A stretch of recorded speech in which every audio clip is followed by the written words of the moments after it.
Mankalaza ny fahadimapolo taona niorenany chorale Amboarampeo Faravohitra tafiditra ao anatin'izany ny Tafika Masina notanterahan'izy ireo ny faran'ny herinandro lasa teo.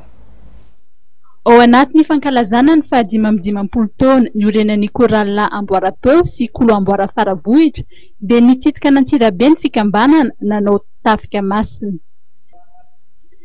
Nisantarana ny fitsidiana dia nanao tolo-tanana ireo ankizy natao anjorom-bary tao amin'ny sekoly azo fijaliana fotsy izy ireo, ankizy zanaky ny mpivarotena sy zanak'olona sahirana ka noraisina an-tanana ny fikarakarana azy ireo. Nisy ny fanomezana toy ny vary, menaka, paty, kilalao ary lelavola.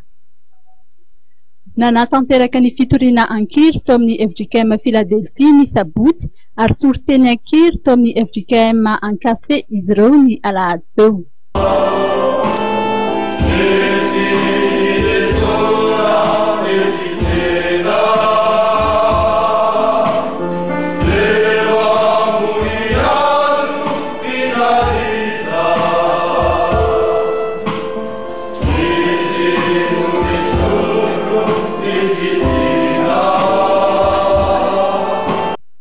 Nisy koa ny fitondrana ireo ankizy nijery ireo toerana ahafantarana n'Antsirabe toy ny Andrekiba, Ranovisy, Ratsilaza afa-tsy ireo.